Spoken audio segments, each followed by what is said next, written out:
Hello and welcome to Ryno's Orioles Report. Please like the video and subscribe to the channel. Well, the Orioles did not play well up there in Seattle against the Mariners. It wasn't necessarily about all the errors that the Orioles made. Not that they made a ton of errors, but it was more just shoddy defense that kind of hurt them. Also, a whole bunch of walks given out, which maybe not necessarily a whole bunch, just untimely. And not getting hits when they need it. Of course, sounds, like they didn't play well at all. Like they shouldn't have even have won one game. But they did. Only one though. Get right to it. You see them on MLB.com. Yeah, this is the best way. At least as of right now, seems like the best way for me to do this. Not going to change up my routine a whole lot. We'll have a few more videos, but be generally the same structure. This is the game day scores section. You can go back weeks, however long, and see box scores and wraps and video, more clips than whole videos. Maybe a condensed game, which is essentially all the clips they picked out and put them into a video. It's kind of nice. Starting with the or the score, right? Baltimore Orioles 1, Seattle Mariners 3. Taylor Ward, 1 hit. Gunnar Henderson, 0 for. Yeah, they're going to stick with Gunnar Henderson hitting high up there. 224 average, 706 OPS. It's not what you want your superstar franchise shortstop to be doing. No, not at all. Not good enough. Really not. Adley Rutschman, 1 hit, doing the catching tonight. He is maybe not necessarily 100% recovered from that hamstring issue, but well enough to at least catch in game. Jeremiah Jackson pinch runs late in the game. To a certain extent, that makes sense, whether he's injured or not. Pete Alonso, 0 with 1 walk. Sammy Basayo, 1 hit, 1 RBI. Leody Taveras, 0 with 3 strikeouts. Colton Cowser, 0. Blaze Alexander, 0. Jackson Holliday, 0. 3 hits. Gonna win too many ball games when you're only getting 3 hits. 1 double by Ward. Brandon Young gets a start in this game. Pitched pretty good. It's just what happens when the offense only gets 3 hits. 6 full innings pitched for Brandon Young, giving up 4 hits, 3 runs, 4 walks, 2 strikeouts. Now, that's not great, but at the same time, for the young guy that was your, was he 8th on the, I keep saying it, 8th on the starting pitcher depth chart. But you can't really ask for a lot more than that. Offense got to do something. They got to contribute too. You can't just expect your starting pitcher to go out there and throw up zeros. Now, he ran into a bit of trouble in the 7th, so you bring in Grant Wolfram to try to get out of said trouble, and he just creates more trouble. Only able to get 1 out in the 7th inning. Wolfram, 1/3 of an inning pitch, giving up 1 hit, no runs, 1 walk, no strikeouts. A lot of the runs that actually scored while he was in the game were charged to Brandon Young.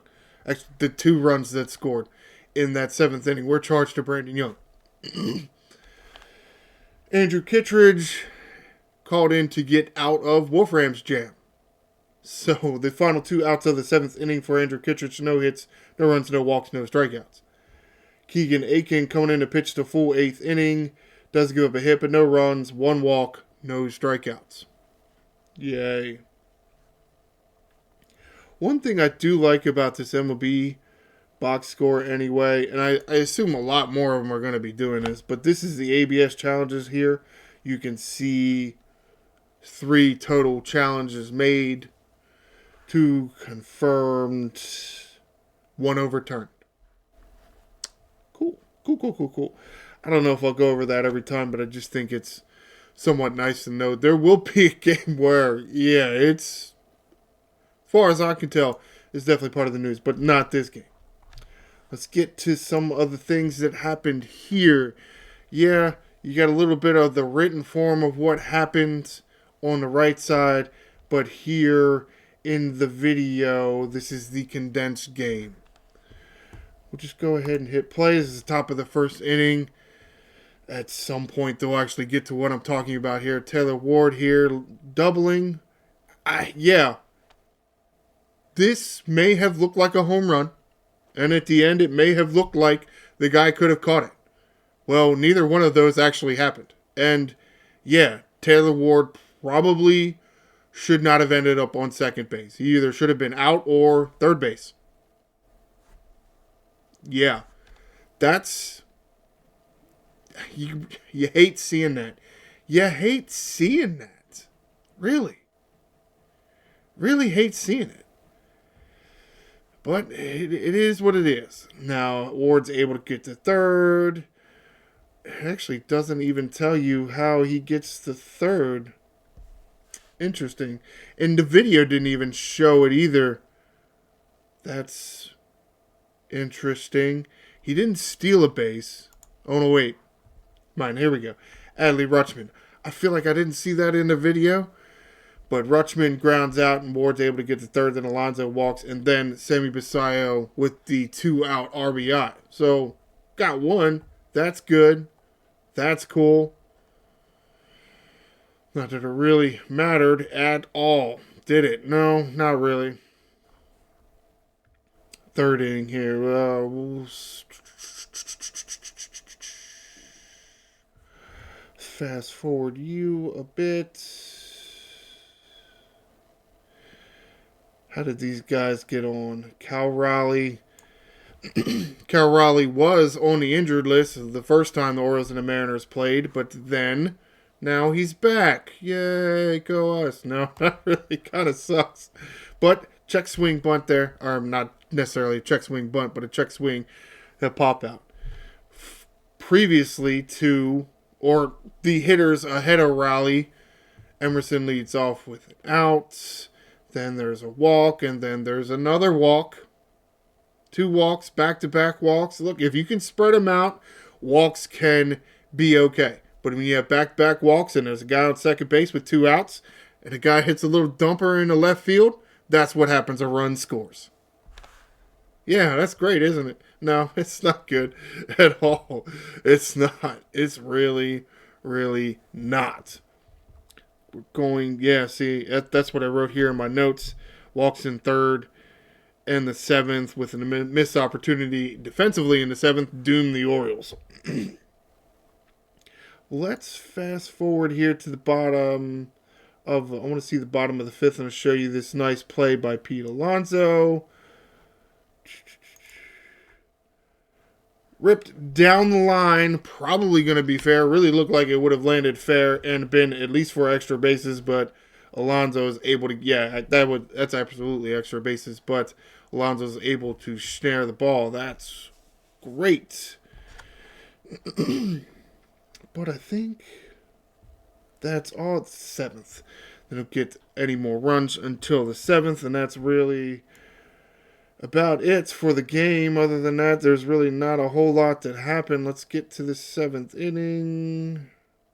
That's Logan Gilbert going off the mound. He had a real nice night.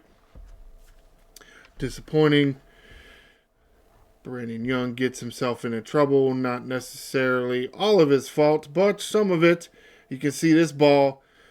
Blaze Alexander drawn in because of Mr. Victor Robles is somewhat fast. So you want to try to take away the bunt, but then you get a hot shot to you because hot corner, and you're not able to field it. And then a base hit that follows. So that's what I said about the missed opportunity. That's the missed opportunity defensively. You had a ground ball to your third baseman, technically, but he's just unable to come up with it because that would have been 1 out. Then you get the single that follows that, so back-to-back singles, and you get a sacrifice bunt, moving them second and third. And then he had a walk by Wolfram, and then here's Cal Raleigh, back from the injured list, the hero. almost able to throw a guy out at the plate, but it didn't matter because he only got 1 run. Here the Mariners got 3 runs total now. You only got 1. And you go through the rest of the game now not doing much of anything. Put up a bit of a fight in the 9th inning. You get a ground out by Gunnar Henderson, then a single by Ellie Rutschman when Jeremiah Jackson pinch runs, and then Pete Alonso strikeout, and then a Sammy Basayo ground out. Yeah. Again, missed opportunities. Because if Wolfram comes in and shuts the door, but at the same time, would he have had a better opportunity to stack a 0 there in the 7th if he'd have just started the 7th inning? That's the $1,000,000 question, isn't it? You certainly understand why, if Brandon Young is pitching very well, that you wouldn't want to take him out in the 7th. But at the same time, you have an 8-man bullpen. Okay, fine, you're in a 9-game stretch or whatever of straight games. But you have an 8-man bullpen. And you're on the West Coast, so it would be hard to get somebody over. Though at the same time, I feel like with taxi squads, you should have at least one pitcher on the taxi squad, because otherwise you got to fly them all the way out there. If something were to happen or whatnot, you would have to fly somebody all the way out there. Just send an extra pitcher with the team. But that's not my call. You know, I feel that with an 8-man bullpen, you got to be able to cover at least 3 innings a night from your bullpen. I mean, that's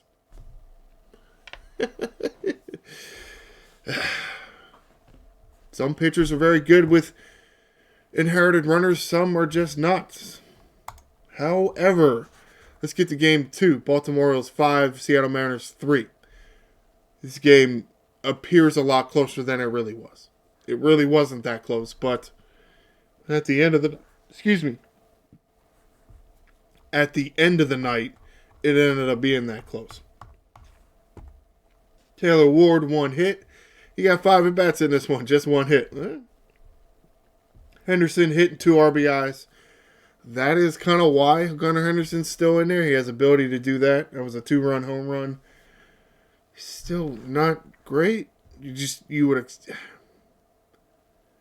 look around the league and this player and that player, and you just think to yourself, damn, we had how many high first-round draft picks, and this is all that we got?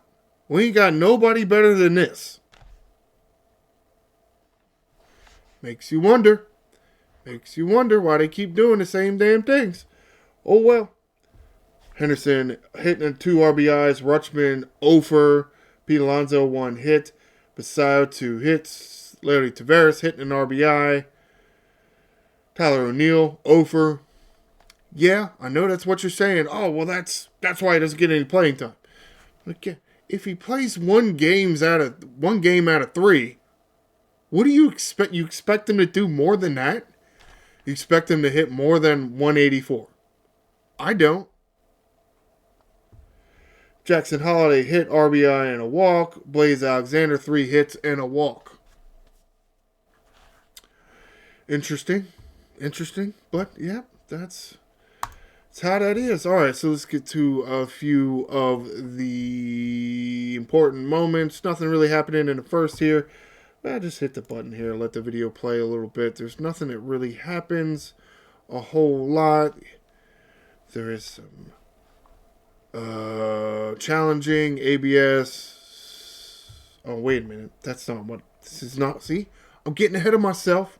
I didn't talk about the pitching. This was the performance to talk about the pitching. And I was just going to not talk about it. Well, yep. Sometimes there's too much going on. Let's get to the extra base hits. Triple by Taveras. Home run by Henderson. Home run by Holiday. When you got the 2 of them, the H&H boys, what are they going to have? A hot dog company now like Mickey Mantle and Roger Maris? Stolen base by Blaze Alexander. An error by Leody Taveras. Yep. An outfield assist by Leody Taveras. Yep. All on the same play. Does it kind of make up for the error? Well, you got lucky and the guy made a bit of a base running blunder, and you had some good plays, or you had some good efforts within that one whole play. You'll see the video in a minute. Kyle Bradish gets a start in this game. Yeah, kind of wish we would always see this version of Kyle Bradish. I swear his curveball was breaking more than it did even a couple starts ago when it was really good. It looked like it was breaking so early and so much and hitting the dirt out in front of home plate, and dudes are just swinging through it. West Coast, maybe? Harder to see. Definitely was harder to see in certain games at certain times. The air is maybe a little different up there in Seattle. Can that have effect on baseballs? Sure. Is that exactly what was going on? Don't know. Maybe he's just gripping the seams a little tighter. Bradish going 7 2/3 of an inning. Yeah. Only gives up 5 hits, 1 run, 2 walks, 12 strikeouts. That's the weird thing about this team, man. You get performances like this, and then you'll get the complete opposite of the end of the spectrum. It's like, you idiots are consistently inconsistent. So technically, saying that the Baltimore Orioles this season are inconsistent, that's not true. They are consistent at being inconsistent. Or consistently inconsistent. However, Junior Cano getting the last out of the 8th inning. No hits, no runs, 1 walk, no strikeouts. Then you get Ryan Helsley in for the 9th inning. Yep, he's back. Good, glad that he's back. The 9th inning didn't go exactly the way we planned. But at the same time, when you get a bunch of tack-on runs, you get your closer who's coming back off the IL. Yeah, you want to get him into a game. Do you necessarily want to get him into a game that's 5-1? No, not really. But you want him to pitch. 1 full-inning pitch for Ryan Helsley, gives up 2 hits, 2 runs, no walks, 2 strikeouts. Yeah, back-to-back solo home runs when he entered the game. Yeah, that was, yep. All right, now video stuff. Yeah, not a whole lot happened the first part of the game. I mean, the Mariners don't get their first run until the 4th. That's really about it. There's several strikeouts, which is, good. That's nice and all. It's just challenging. Yeah, that one. That's probably the least amount that you need to touch the strike zone. But it's true. And Jim Palmer says it on the broadcast. I mean, he said it specifically in this game, but he said it many times throughout his broadcasting career. If the plate's 17 inches wide and the ball's, 2.5 inches wide, then the plate's kind of a little bit larger than that. Or at least the strike zone is anyway. Because just that outside edge of the stitch, one little seam of the baseball, that's all that needs to touch the strike zone. Then you have 99% of the baseball that's out of the strike zone. Well, that's about what it was there. I mean, if anything, I think 99.9% of that baseball was outside of the strike zone. But that's all you need. Yeah, the Mariners got pitching. It's just back to back, really good starting pitchers out there. Who was it? I totally missed who was the starting pitcher for the Mariners in this game. George Kirby. Probably the older of the group, but luckily we got somebody. You got to get to somebody if you want to win the damn game. Here with the 3rd. All right, we're coming to the 3rd now. Yeah, You get a strikeout by Jackson Holliday, but Blaze Alexander doing his thing.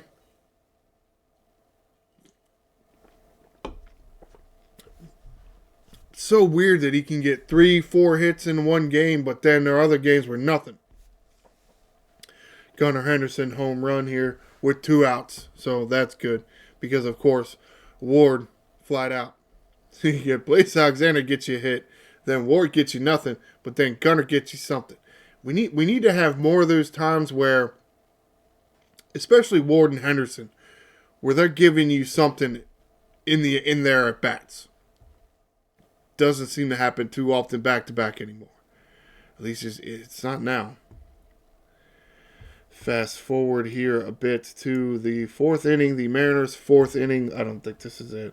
We'll show the thing. Where are we at here? Yes, this is the 4th inning. Over the head there. Oh, this is the Julio Rodriguez double. That's not... Yeah, we'll take a look at that play. Tyler O'Neill doesn't exactly play this ball well. I mean, he gets the last out on Cal Raleigh there. Oh, where did he rob Cal Raleigh? I think it was later in the game, I think. Yeah, you feel like he could have pulled up a little sooner. But at the same time, I'm pretty sure Julio Rodriguez is fast enough for that to have been a double either way. You either catch that ball or it's a double. But luckily he pulled up enough to where it doesn't turn it into a triple. So there's that. I don't have it in my notes here, but it's over here somewhere. And then a single up the middle. Gunnar not able to get the ball.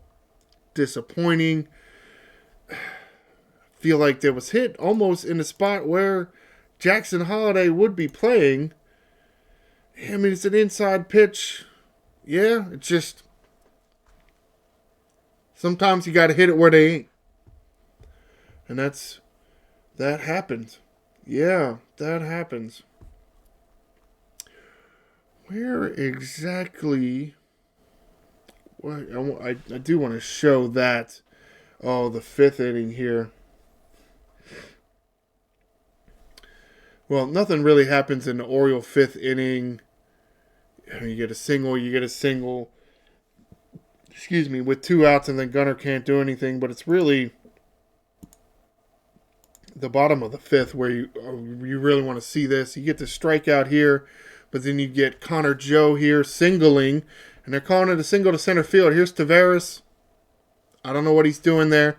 There were a couple instances where Leody Taveras in this series, and you're looking like, what is he doing? But there is recovery here. You see him throw the ball into Gunnar Henderson, and you get an absolute BB. Blaze Alexander barely moves his glove. And it's just right there on the money. You got lucky on that one. Got lucky. You really did. I mean, that's a single that should have been a double for Connor Joe there, but because he got greedy, you're able to take advantage of that and get an out. Otherwise, that inning would have been worse.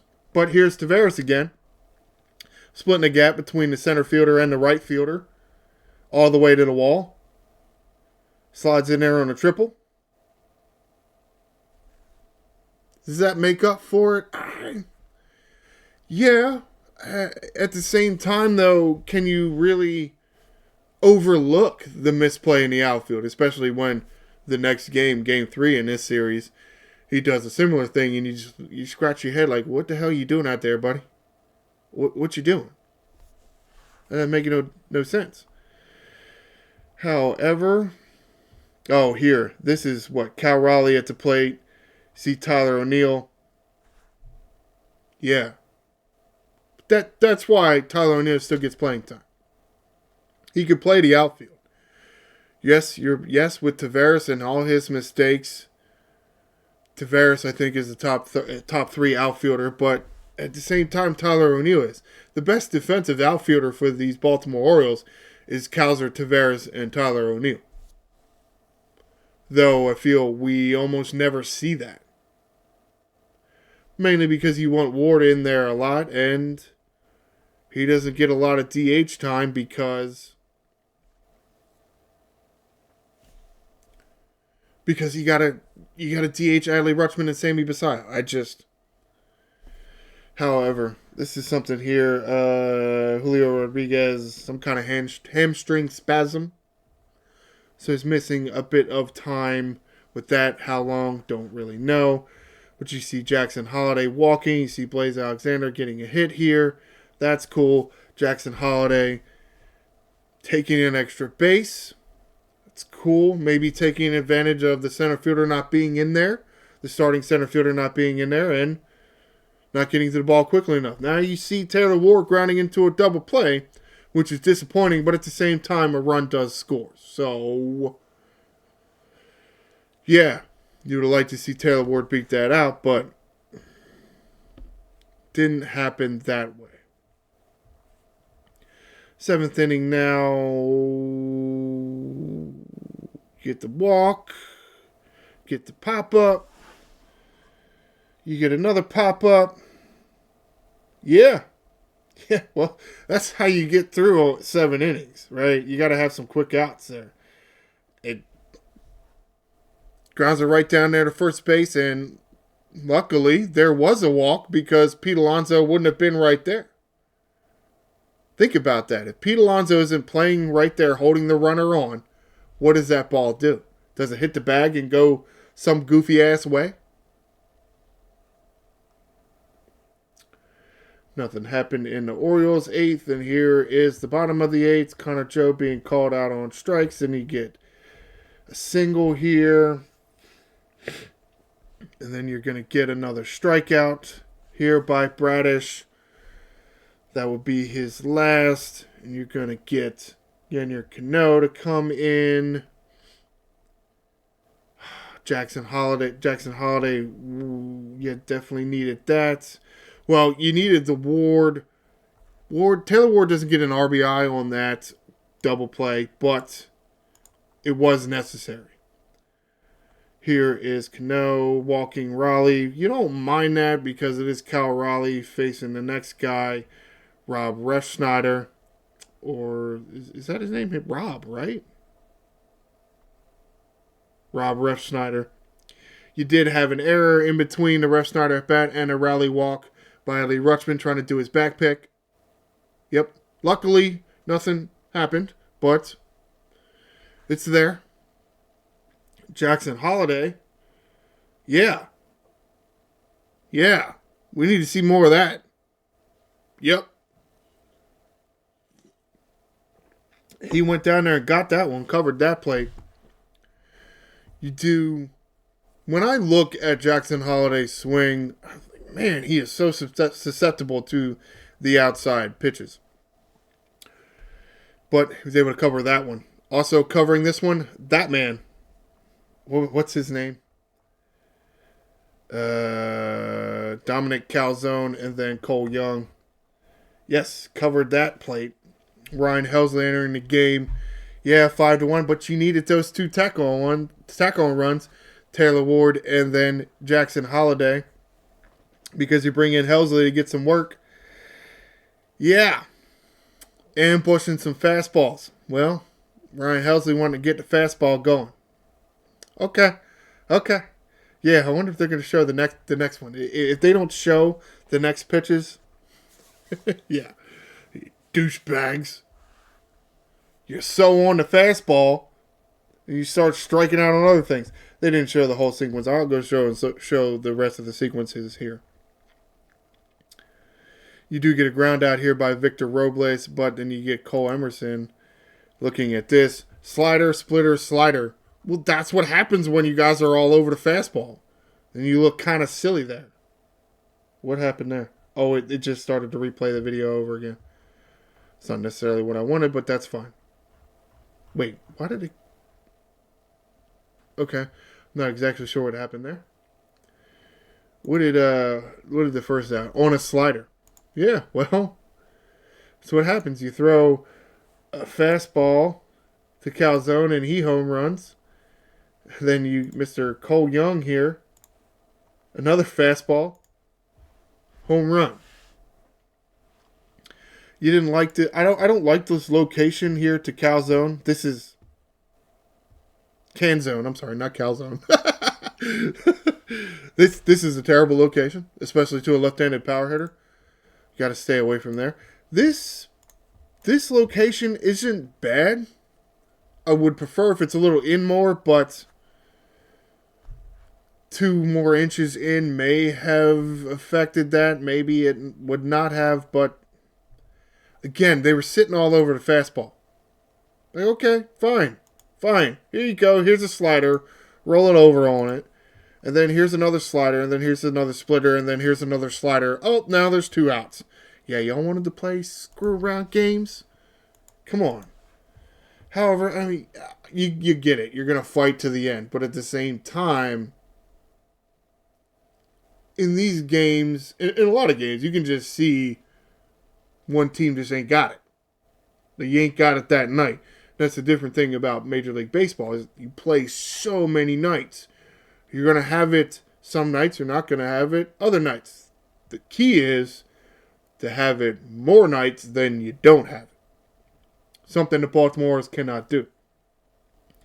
And then here you go. You saw the Connor Joe. The first 2 pitches are sliders, and then the last pitch, 100-mile-an-hour fastball, 3 inches above the zone. So, glad Ryan Helsley is back. That should help things. We'll see. I'll get to who the roster move to get him back on the roster in a bit. But let's get to the game 3 here. Baltimore Orioles 0, Seattle Mariners 3. Yeah, the Orioles haven't gotten shut out many times this year. If I remember correctly, and Kevin Brown and Jim Palmer are correct on their broadcast, this was the first game the Baltimore Orioles were shut out in. Very disappointing. Taylor Ward, 0-for. Gunnar Henderson, 0-for with a walk. Adley Rutschman, 0-for. I mean, there you go. Your top 3 dudes can't get a hit, and they're going to you're not going to win too many ball games. Jeremiah Jackson pinch running again. Slightly different situation this time, but almost the same. I'll get to it. Pete Alonso, 0-for. Yeah. You're definitely not going to win many games if your top 4 guys are going 0-for. Basayo, 0-for. Well, you're definitely not going to, with the top 5 guys going 0-for. Well, they only got 3 hits in this game, so yeah. So far, the Orioles are not liking the West Coast. Basayo, 0-for, yes, but he did work a walk in there. Leody Taveras, 1 hit. Colton Cowser, hit and a walk. Blaze Alexander, 0-for. Jackson Holliday, 1 hit. Again, you understand why Tyler O'Neill's not in there because he's not hitting, but at the same time, again, if he's only getting 1 start a series and not even pinch hitting any other times, what do you expect if he's going to get 3 or 4 at-bats in a series? I don't expect him to do anything. This whole year, I expect nothing out of him if he's not going to get more playing time than that. I mean, what do you do when Dylan Beavers is ready to go, healthy? You're going to carry 5 outfielders again? Well, you're definitely not going to get anything out of Tyler O'Neill out of that. What are you gonna do? Cut him? Okay, yeah, that's an option. But you're still paying him anyway. Can you benefit from his defense? Yes, I think you can benefit from his defense. I wouldn't activate Beavers to the Major League roster just yet. I just wouldn't. But that's personal opinion. The Orioles did have an extra base hit in this game. It was Jackson Holliday. Stolen base by Taveras. Also an error by Taveras.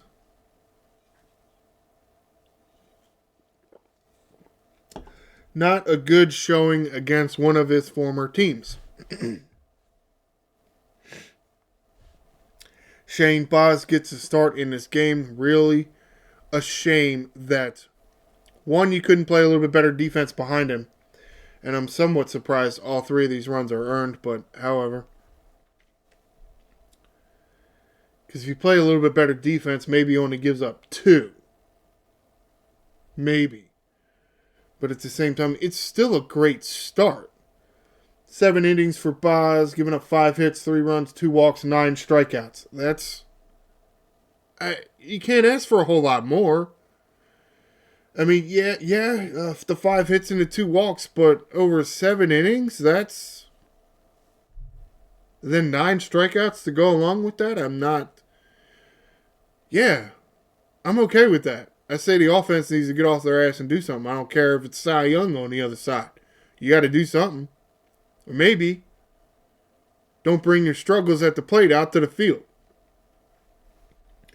Rico Garcia in for the 8th.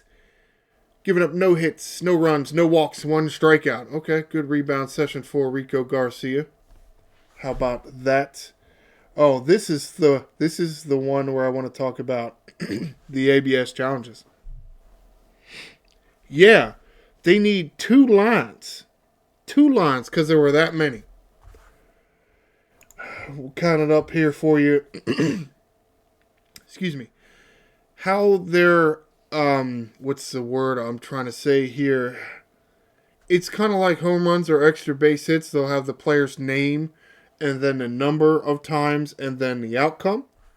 So you get Raleigh overturned, Boz overturned, Sammy Basayo 3, and then overturned, confirm.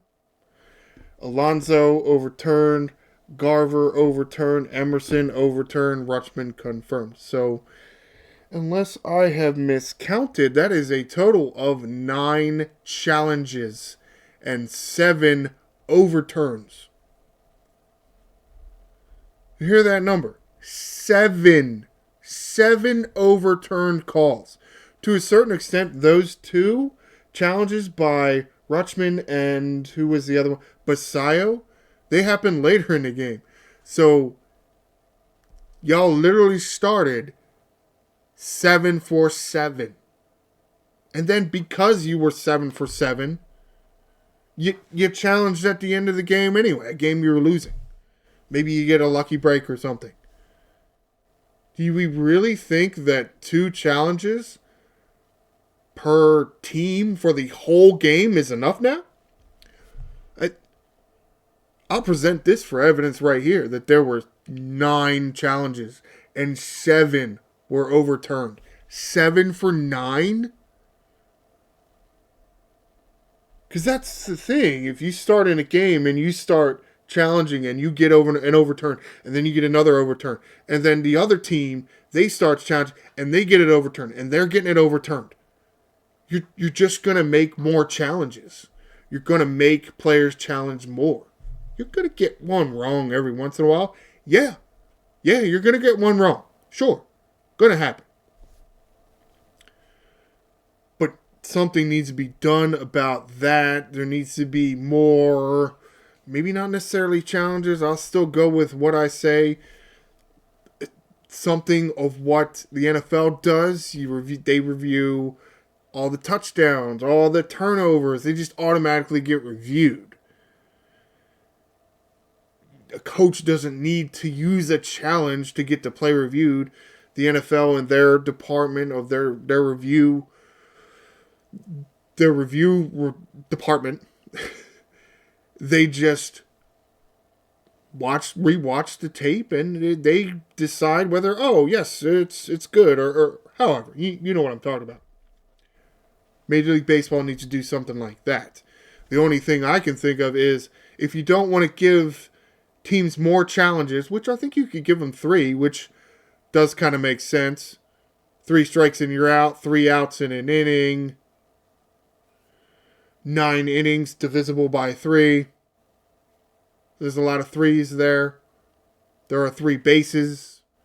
Yes, so there's home plate, but 3 base. I'm sure I'm missing something there. So 3 actually does kind of make sense to me. Also, ball 4s and strike 3s, they should just not necessarily automatically challenged, but reviewed by the ABS system and its operators or overseers. Yeah, I think you need to do it.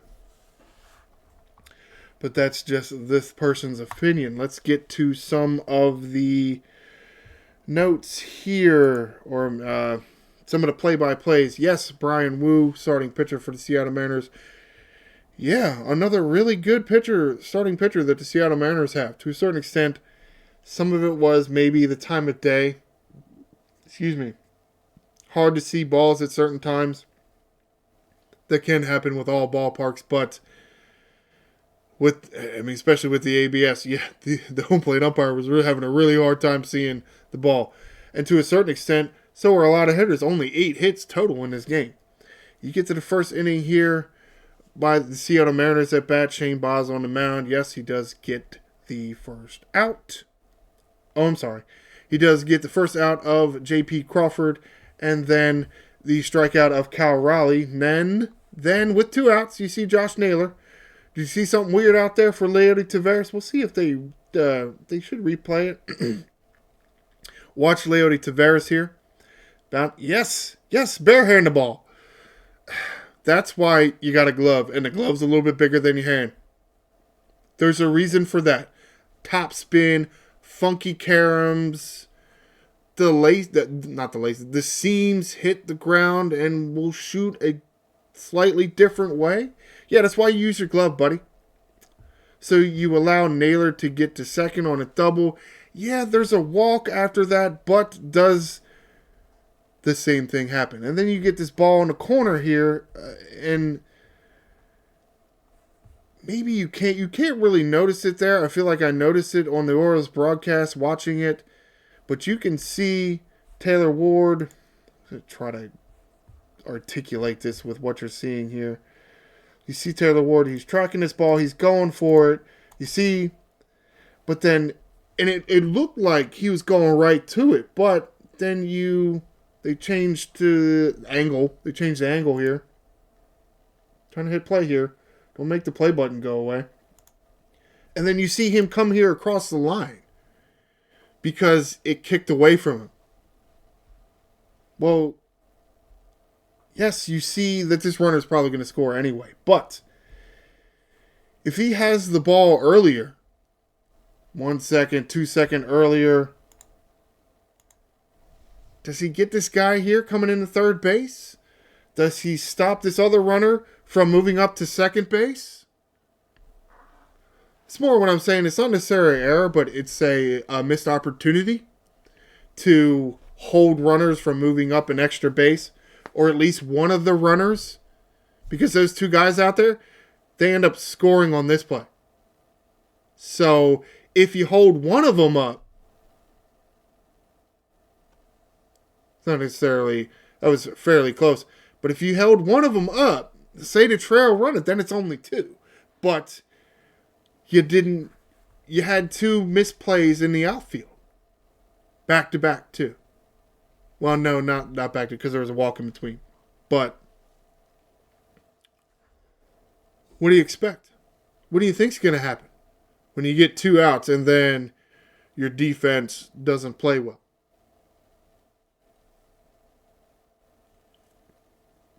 Of course, at the same time, hey, Shane Baz, yeah, you just gave up a base hit and the idiot out there in right field didn't play it right. That's no excuse to walk the next guy. It's not.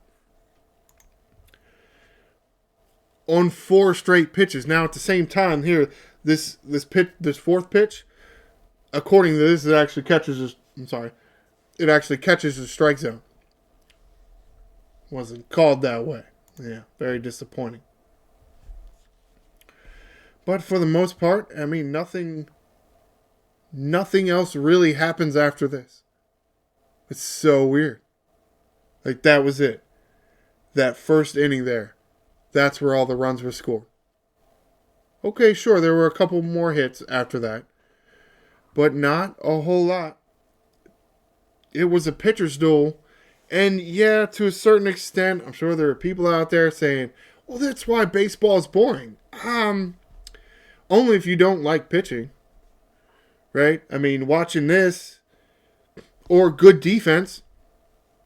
Nice to see a third baseman that can handle the hot shot down there at the hot corner, even when drawn in. Again, missed opportunities. It was a different game, but, I mean, that was almost the same damn play. But the Mariners' third baseman was able to able to corral the ball, and Blaze Alexander was not. And how weird is it that it was Blaze Alexander to hit that ball? But here's a strikeout. This isn't entertaining to people?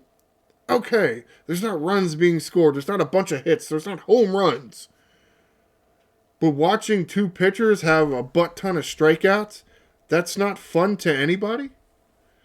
What were the total number of strikeouts? Boz with 9. Mr. Wu there also with 9. That's 18 total strike. That's a lot of strikeouts. Here's Basayo striking out here in the 5th. Oh, I'm sorry. That was... I jumped ahead of myself. A couple of flyouts in the 5th. Yeah, you think maybe some of these balls would fall in, but it's a West Coast marine layer, or whatever the hell they actually call it. The air is different, and the ball just doesn't seem to fly at certain times. Of course, it's like that in a lot of parks, ain't it? There was, there was almost a near collision. I want to say it was the 8th and the 9th inning where the Orioles tried to mount something. Because other than that, there really wasn't a lot going on. And that's what I have written in my notes. I mean, you get a bunch of high balls here. I mean, if there's more wind, that ball might even be out. There by Blaze Alexander. Turning into a home running hitter. I just have error, missed opportunity. Bottom of the first leads to 3 runs. Orioles offense can't get anything going until the 8th and the 9th. And yeah, Rutschman hitting his side of the head. So we'll get to that. Here's the 8th. Here, Brandon Wu walking off the mound. 8th inning, you got 2 runners on. What happened there? No, that's, yeah. A single, leadoff single by Tavares, and he steals, and then Colton Cowser walks, and then there's a pitch and change.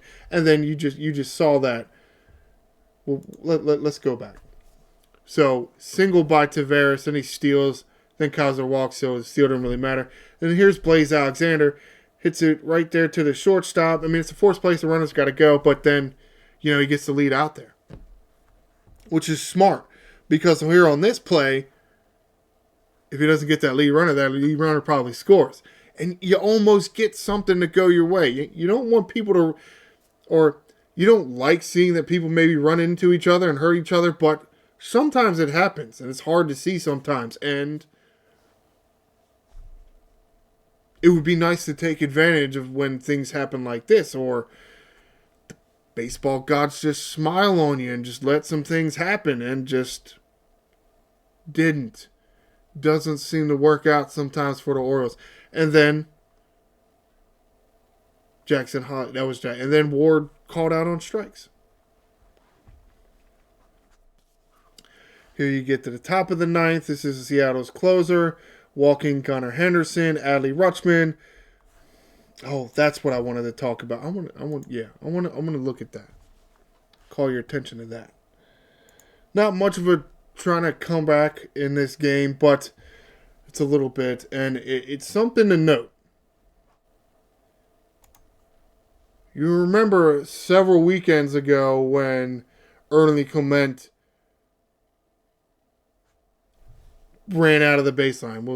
I'll say it like that. Gunnar Henderson was a major part of that play. This is Gunnar Henderson running here. The shortstop doesn't necessarily have the ball now, but it's going to be right there in him. And Gunnar Henderson's standing there looking at it. What you doing? Why are you still running straight towards the guy? Have you not learned your lesson? This is what I'm talking about when I say Gunnar Henderson is wild. Because he's raw and he's untamed. You got to be a little smarter than this. You got to have a little bit more focus. But no. He like dives. He tries to dive past him. What? I mean, of course it didn't work. Of course it did not work. Of course it didn't. And by not putting up more of a fight here, you almost get Adley Rutschman killed. Because, yeah, that ball hit him in the side of the dome. Did it catch more helmet than skull? Probably. I mean, I mean, he's immediately up and walking around. I mean, look at that. I mean, it's what? How about more effort to get out of the way of the fucking tag, you douchebag? Yeah, I think it really does look like it catches more helmet here for Rutschman. Seems to be walking okay. I mean, it's something that we'll have to pay attention to, but he should be alright. And you get Pete Alonso to ground ball. Shallow ground ball in the shallow ground ball in a shallow infield. Yeah, that's good. That's not redundant or anything. Do get the runner to move up, but 2 outs with Basayo at the plate. Of course, you're down by 3. It doesn't really matter, does it? Does it? No. But then Basayo walks. There we go. Here we go. We got Leo to Tavares with 2 men on. Nope. Yep. Just not enough. And in almost a certain extent, too little, too late. However, not exactly what I wanted, but let's talk about a few articles, get to some of the news that happened through this series, and get out of here. I'm coming back to MassonSports.com. Take a look at this first article by Rock Kabatko. Yes, headline says it all. Ryan Helsley reinstated from the injured list, and Anthony Nunez option to AAA. Yeah. You don't have a whole lot of options out there. Look, Suarez, he's on a major league contract now. He doesn't have options. Tyler Wells doesn't have any options. Kittredge doesn't have any options. Helsley doesn't have any options. You have to put Helsley back on the major league roster. The only one that may still have options, I'm pretty sure, is Cano, Yennier Cano, but he's pitching well. Right now, he's pitching much better than Anthony Nunez, so it's got to be Anthony Nunez. Actually, I take that back. I think Wolfram may have an option or two. It's possible, but they picked Anthony Nunez, and to a certain extent, I agree. Actually, not even to a certain extent. I agree. Just, he came on and was pitching very well at the start of the year, but I think the more and more people saw him, the more and more advanced scouts saw him, the more and more hitters knew what he was bringing to the table and knew what to expect, and therefore had better at-bats. Next article here, also written by Rock Kabatko, got a few injury updates. One on Chris Bassett, an injection into his back, and is in a throwing progression.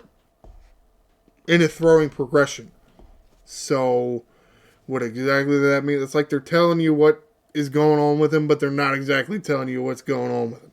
He gets some kind of medication into his back, and he's working on his arm, trying to come back from his back problems. Cool. Good job. Dean Kramer, also talked about in this article, has so far thrown 2 live batting practices and is expected to, within a week, go on a rehab assignment, and it's going to last at least 20 days. As a pitcher, you get 30 days of a rehab assignment, and mostly starters. Look, you can't have starters going every other day or every third day. Not late, like, let's say, Ryan Helsley. That was a relatively short rehab assignment for Ryan Helsley.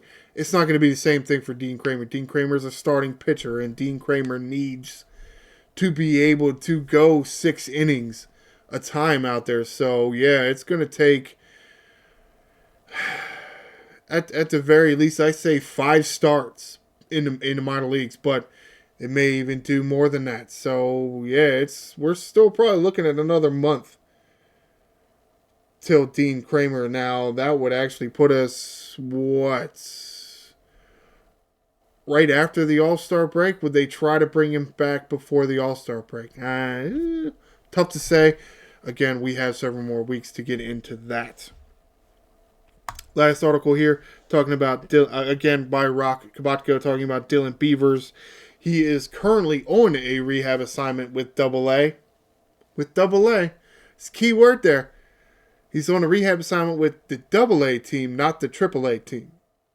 We'll see if he gets moved up to the AAA team for a rehab assignment, but in theory, if you want somebody to rehab in order to come back to the major leagues, you would send them to your AAA team, not your AA team. So far, in 3 plate appearances, Dylan Beavers is 0 for 1 with 2 walks. So there's good news on that front. That's it for that. Let's get to the schedule, wrap this up, and get out of here. Yep. Today, Friday, no off day for the Orioles. Disappointing. Going, or I guess they're already there, to LA to face the Dodgers. Yep. At a time of the season where you really don't want to have any more losses. Cool. Couldn't happen at a better time. You got the 4 in a row, and then the 3, and then the 3. And yeah, this ain't the time to be playing the Dodgers.